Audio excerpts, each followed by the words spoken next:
We're the Hidradenitis SuppuraDivas. If you've got HS, you'll want to meet us. It's not your fault, put the shame to a halt. HS divas know how to have a ball. The Hidradenitis SuppuraDivas. Put the shame to a halt, cause it's not your fault. What's up, you guys? Welcome back to another episode of Hidradenitis SuppuraDivas. I am super excited to be here today. I'm here with my co-host, Brinley Brooks, the Executive Director of HS Connect. We're just going to answer some questions today. See what you guys have to ask us and see if we're the real experts we pretend to be. I'm just like, and I think we do know a lot. We do, but some questions are easier, harder to answer, I should say, because they're not super cut and dry. So I think the first question that came in was about whether people should push themselves to attend social events or if it's okay to skip them. I think this is one that's harder to answer because I think there's a lot of factors that play into this. Absolutely. Yeah, I think we've even touched on this slightly before. There is a lot of factors. It depends on where you're going, who you're doing it for, and how severe, your HS is being at the time. I know as a mom, I'm so used to pushing through the day, we got kid events, we got practice, got school pickup, drop off, all the things. But I do make a cognitive effort now to make sure that I'm communicating with my people. So if I need to go to my best friend's birthday party, but I'm feeling a little down, I'll just give her a heads up earlier that day or something, hey, I'm not feeling my best. I may stop by. Just wanted to give you a heads up in case maybe I won't make it. Yeah. I think people appreciate the warning in the RSVP kind of situation and the communication than just ghosting and not showing up. But I know sometimes I've been in the position also to where my anxiety can get so bad where I will just not communicate. So I think I've learned from that situation now to just let them know, slide them a text, doesn't have to be that serious. And if people who really love you, they really do understand. Yeah, they'd appreciate the 5 or 10 minutes that you could be there. Yeah. I totally agree. I think communication is key because if we don't communicate that with people, they instantly see you there for 5 minutes and then they take that personally and think, oh, Sid must have an issue with me, or why did she only stay for 5 minutes? And it creates more questions than it does, answers, or them feeling understood and heard about what is going on with you. And then I think it leads people to make assumptions about things instead of just you giving them a heads up of hey, I'll come by, but I'm kind of having a rough day, so I may not stay for very long. I think in the situations where it is something that is really important to the other person or to you to show up for, I think those are the kinds of things that you push through if it's appropriate and if it does not cause more damage to your body. Absolutely. And I think, having HS, we're all really accustomed to having to skip things that we really want to go to because of our HS. So kind of just keeping those things in mind and making a good decision for yourself and then standing by your decision and not allowing someone to guilt you into something or make you go do something that you're not comfortable doing or that's going to cause you pain or that you'll pay for days later. Absolutely. I think even just a scenario like last night with Kara, sorry, I never know which she prefers. But she was at that point, she's postpartum, her HS is HSing as, we can expect. Hormones are crazy. And you're a new mom, so it's nobody's judging. We absolutely understand that you need to stay back, but we knew because we've dealt with that feeling that she was beating herself up about the fact that she couldn't do what she had intended and planned to do that day. But we just have to also remind our people too, it's okay that you need to take a break or that, we need that confirmation that taking that time for ourselves was normal. I think we do need other people in our lives to help give us that permission because I feel that burden and that feeling of weight is really, really heavy. And having other people understand where you're struggling and when you're struggling is really an important part of the journey. And I think that the more comfortable you get with your HS and the more you understand about your personal HS anyway, that you take a little bit of ownership of that Absolutely. and making good decisions for yourself instead of what is best for other people. I think in our adult world is still even an issue in our regular lives, let alone our HS lives. So I think, like we said, it's kind of a loaded question because there's a lot of variables in there. But having to make the decision that works best for you and for your specific case, and what is the importance of the event that you're going to, and is it going to happen again? Is it just a bunch of friends getting together? Are you just going to have FOMO? Yeah.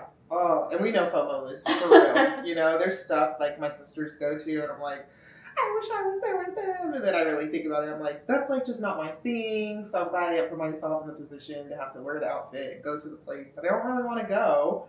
You know, because like we're not But I always. just don't want to like not that. go. Yeah. It's like I'm more comfortable at home. And also another thing that helped me with that, realizing that it was okay to say, hey, my HS is HSing, I don't want to go, was one time I wanted to go do something. I was so excited, and my husband was so excited, and like we were ready to go. And like the hours leading up to, he started to develop a really bad headache. And I know that like if he doesn't get on top of his headaches in the moment, like they will turn into a migraine, and then he can't see, and the blurred vision, all the things. I was like, he had the courage to tell me like, hey, actually my headache's like really getting bad. I know we really wanted to go. It's gonna be really loud there. Like I just don't think like maybe we could catch it another time.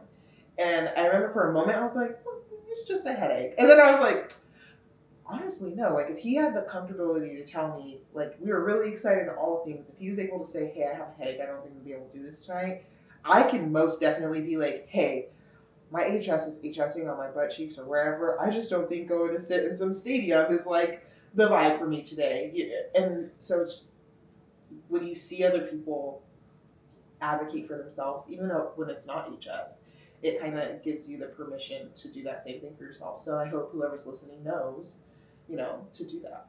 Absolutely. And it's nice to have other people lead by example doing that.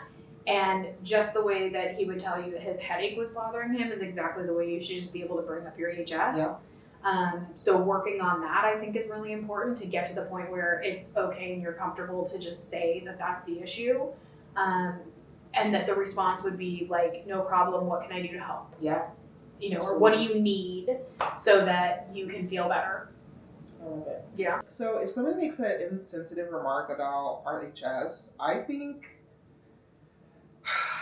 so it just depends on the context. I'm just like, no, honestly, I'm at the point, like, was this online? Was this in real life? Like, I don't know. I think, honestly, I'm at the point, I'm in my let them era.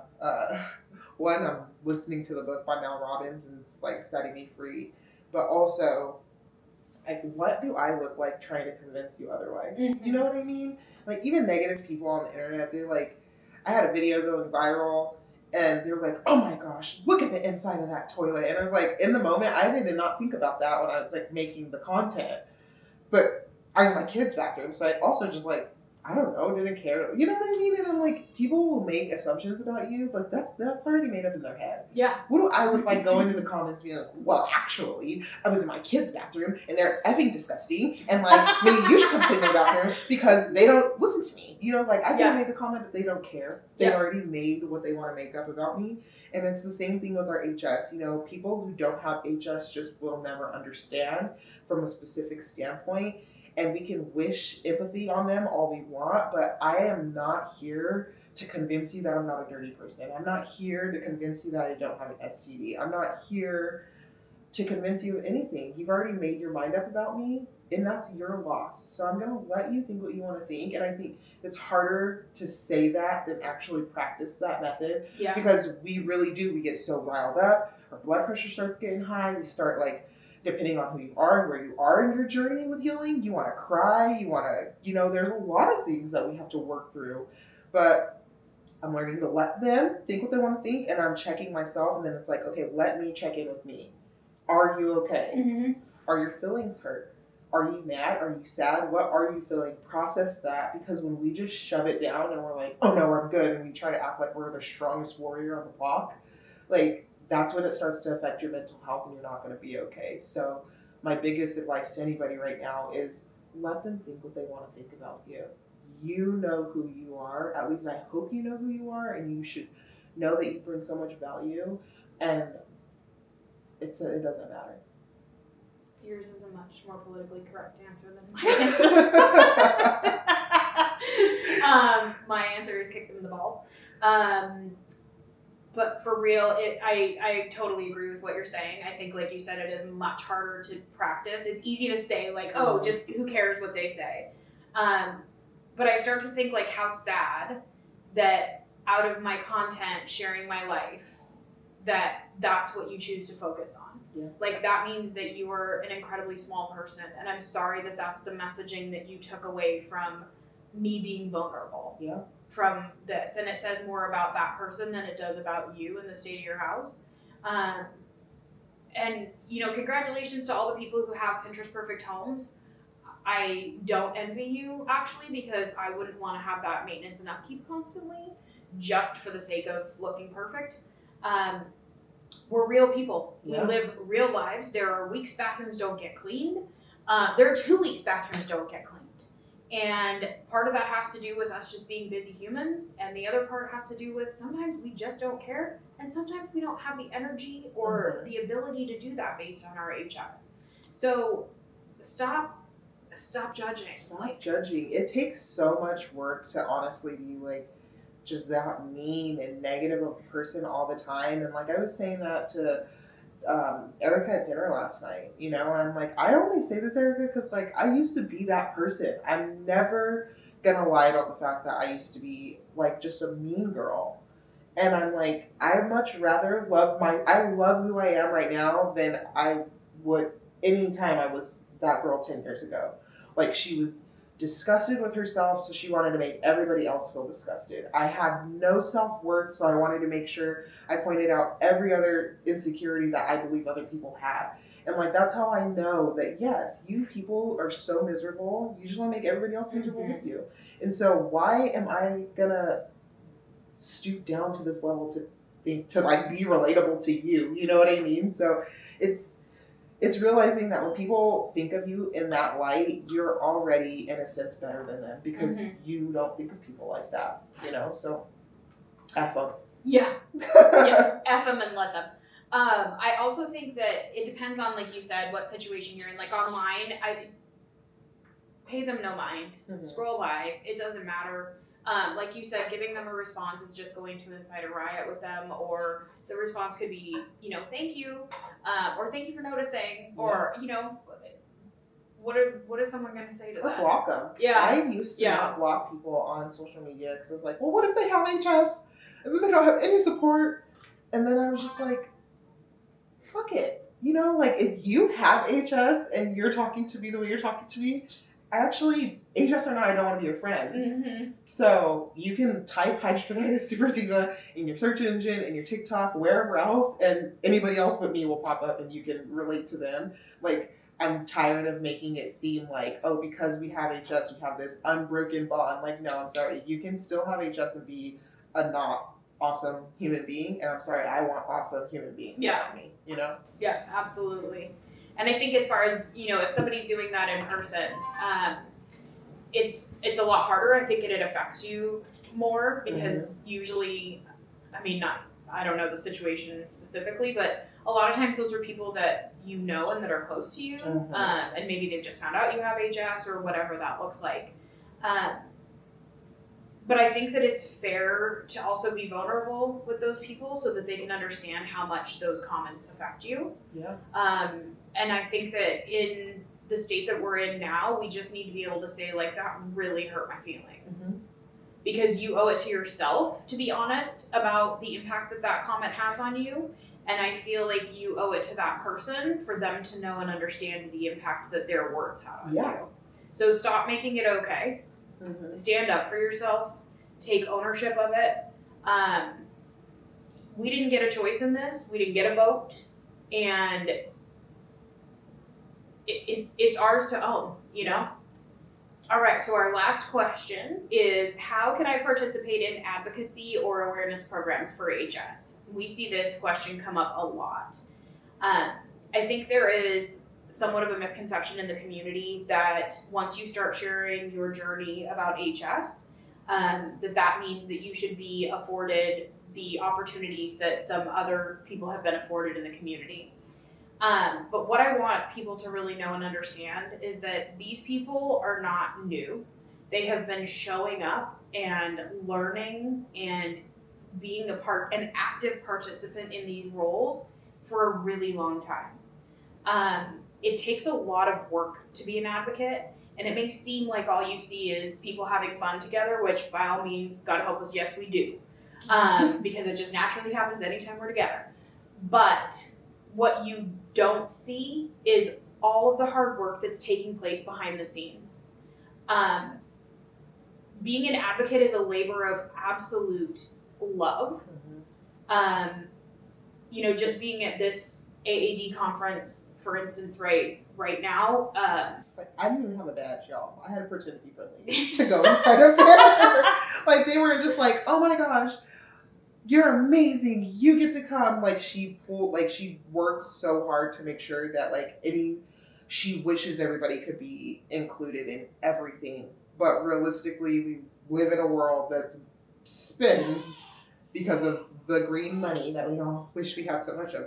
It's like, stuff costs money, you guys. And especially in this economy, everything costs money. We are working the system to the best of our abilities. But also, like she said, it takes time. It takes grit. And I know for one thing, you guys can feel it can feel a little silly when you pop open your phone and you're trying to make these videos that are relatable to other people on the internet. You're like, oh, who am I really talking to? But you are talking to people, and it is impactful. And I know that in the beginning of advocacy, especially, it feels really lonely. It feels like, am I doing the right thing? Like, oh my gosh, I did this really huge thing and put my camera out and shared my story and showed my scars. And I just want to be able to help and help and help. And I want you guys to know you're doing so much more help and work from your phone than I am even doing here right now. I haven't even posted a TikTok today because it takes other time and energy to do the things that we are doing when we are together. We're trying to make the most of our time. But it also, it wasn't an overnight thing. It took me a year and a half of posting before I was reached out about any opportunity. And it wasn't because I was seeking opportunity. It found me because I'm so passionate about what I do. So we just want everybody to do a heart check. We know that living with HS and traveling, period, is such a privilege and an honor I never thought I would have. But also, I just want everybody to be posting about HS and awareness and being an advocate because you're changing lives. You're being relatable to the person on the other side of the screen, not because you want, a new t-shirt and to travel to a new state and maybe be on a banner or something like that. You know what I mean? We've just scratched the surface. And I've heard Brinley say that. I've heard Pharma say that. I've heard so many people say we're at the tip of the iceberg to bringing awareness to HS and the HS community and all of these things. So opportunities are going to come. More opportunities are going to come. But are you going to be the one who kept posting so you can be reached out to, or so we can even know who you are? It's not just oh, I like her. She has a lot of followers. She went viral. We're going to bring her. It's her story shows a gap in the HS story of the journey to diagnosis or, care or all of these things. So we find different people who have different stories that fit a need that needs to be met in the community. So I think it's bigger than, it's like an equation. Yeah. It's bigger than what you just see on social media. Yeah. And I think, we're putting together a mentor-mentee program that should be launched by the time Absolutely. Yeah. It's out now. Yeah. Although you're getting the info late. Sorry. You've probably already seen it on social media. But we welcome patients to want to join the community and to be part of what we're doing. And we're, to train and learn how to be an advocate. Which we also cover that there's so many different forms of advocacy. And it's not all the same and it doesn't look the same for everyone. So we invite you to submit an application to become a mentee of part of our program. And it's open to everybody. But not everybody's going to make it because there's such a high demand and need for people. But our goal is to move people through that program, then they become mentors, and then they take on mentees. So we just keep growing and giving and educating and growing and giving and educating in a huge circle. until there is no more misinformation about HS. I'm not going to hold my breath for that to happen, but I do have faith that one day it will. So the other piece I want to bring up is the pure exhaustion that comes with being an advocate, especially when you're at conferences and things like this AAD, for instance, is... Really have like 2 14-hour days back to back. It's difficult. Yeah. I mean, I got in the Uber, come home the other night, and I just started bawling. Like, my head was going to explode with information. I'm like physically exhausted. And I'm fortunate enough at this point to only get occasional flares because I've had surgery to remove my most active active areas of HS. And even I still struggle. My pilonidal cyst is angry as fuck from doing all the sitting in these horrible chairs. And all I want to do is to climb into bed and not get out of bed. And it's hard. It takes a toll on your body. I am constantly, although it looks like so much fun to travel all the time, I'm constantly away from my family. I'm constantly away from my home. Travel is really difficult on your body as well. Sitting in the airplane seats is Terrible. kind of equivalent to the pedicure chair for those of you with a pilonidal cyst, which if you get on very trepidatiously, try to find the right spot and not move. It's not all fun and games. Mm-hmm. It isn't, I promise you. Does it look like fun? Sure, maybe. But it takes a huge toll mentally and emotionally and physically. There's a lot of peopling at these events, and you get really peopled out. Mm-hmm. They just had a conversation at the event about burnout, and I think it was very on brand with just like, we're in such a hustle culture moment with HS right now because we don't want to lose the momentum. And so I think everybody is just like bam, bam, bam, bam, bam, you know. So, but I think it will be passed soon to where everybody can take a deep breath. And kind of like, I had to tell people yesterday too, just, I hope you're proud of yourself, you know, like the doctors, the derms, people who have created the Papaya app, like all of these people, like it takes so many of them to make change, real change happen in this community. And so I made sure, like anybody I talked to yesterday, I was like, just take like a moment, like be proud of yourself too, you know, give yourself a pat on the back. Because yeah, you guys are doing a lot. You're doing a lot. And you need to be told that you're doing a good job and that we see the sacrifices that you guys are also making to be here and to make change, you know, like we're not just away from our family to be here. All of those doctors are away from their family, all of those derms, all of those, you know, all those people to make this happen. And so it's bigger than us. But you guys are working hard. And it's hard work. Regardless of how hard it is, and it's not an everyday hard, you know? Yeah. So that's why you guys rallied for 4 days. Yeah. You're like, 4 days, like, I can do this, I can do this. But I wouldn't change it for the world. Like, it means so much, and it's such an honor and privilege to be able to be in the position that I am to advocate for, you know, not only HS, but also all skin conditions. And it's magical. Yeah. And I absolutely love it.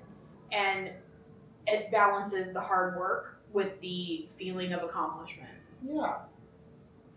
That's awesome. Well, I'm so proud of you, and I know on behalf of the HS community, we thank you for all that you do, not just for us, but like you said, all the conditions, because you even showed up for like lichen sclerosis and all of the things, like you have lichen sclerosis as well. You show up for people in a way that you wish somebody would have showed up from you, and that shows, it leaks through your advocacy, and so it means so much to us.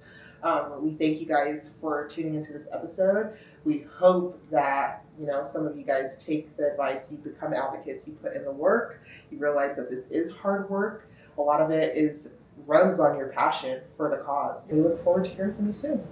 Bye.